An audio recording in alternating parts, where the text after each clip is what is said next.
నవరాత్రులు జరుగుతాయి. ఎట్లా మనకి దసరా సమయంలో నవరాత్రులు జరుగుతాయో ఈ వసంత ఋతువు కూడా మనకి అంతే ముఖ్యమైనది. అందుకనే మనం ప్రతి వసంత మాసంలో అమ్మవారికి జ్యోతి జరుపుకోవడం జరుగుతుంది.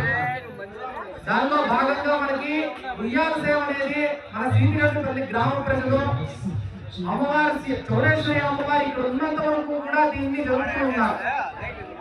అయితే గత కొద్ది సంవత్సరాలుగా మనకి ఉయ్యాల సేవ అనేది ఇక్కడ చేయకపోవడము, ఈ రోజు ముఖ్యంగా మన గ్రామ ప్రజల సహకారంతో అది మళ్ళీ చెయ్యాలనుకోవడం జరిగింది.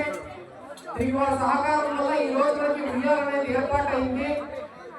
ఈ ఉయ్యాల సేవ గురించి ముఖ్యంగా తెలుసుకోవాలంటే అమ్మవారు దాదాపుగా ఒక మాసం కాలం అంటే ఒక నెల రోజులు ఊరేగింపుల్లో అలసిపోతూ ఉంటుంది. ఈ ఉయ్యాల సేవకి బ్రహ్మోత్సవాల్లో కావచ్చు, ఇతరత్ర జాతరలో కావచ్చు, మనం ఉయ్యాల సేవ ఎందుకు జరుపుకుంటామంటే ఇంత అలసిపోయినటువంటి అమ్మవారిని సేవ తీర్చేకి ఎవ్వరూ లేరు. ఆ రోజు రాత్రి నింపుతారు, ఆయన అక్కడ వదిలేసి వెళ్ళిపోతారు. ఏమ్మా పడుకున్నావా, నీకు అలసటైందా అని అడిగే వాళ్ళం ఎవ్వరూ లేవు. అందుకనే ఈ ఉయ్యాల సేవ అనేది ఎన్నో తరాలుగా జరిపినారు. దురదృష్టవశాత్తు మనం దాన్ని కొద్ది సంవత్సరాల పాటు కోల్పోయినా తిరిగి అది ఈ రోజు పునరుద్ధరణ అనేది జరుగుతోంది.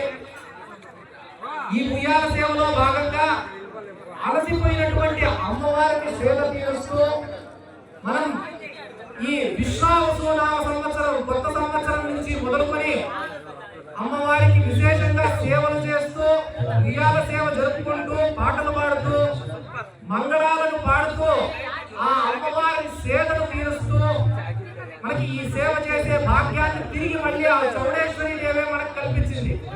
ఎందుకంటే మనం చేయాలనుకుంటే అది చేయలేము, అమ్మవారి అనుజ్ఞ ఉంటేనే అది మనం చేయగలుగుతాం. ఈ రోజు మన గ్రామ ప్రజలందరికీ కూడా అమ్మవారి అనుజ్ఞ వల్ల తిరిగి ఈ ఉయ్యాల అనేది ఇక్కడికి చేరడం జరిగింది. ఇందులో భాగంగా ఎవరెవరు శ్రమించినారో వాళ్ళందరికీ, చేసిన వాళ్ళ దగ్గర నుంచి తీసుకొచ్చిన వాళ్ళ వరకు, సంకల్పం చేసుకున్న వాళ్ళ వరకు ఆ తల్లి కటాక్షం వల్ల అందరూ చల్లగా ఉండాలని కోరుకుంటూ ఈ ఉయ్యాల సేవను మనం మొదలు పెట్టుకుందాం.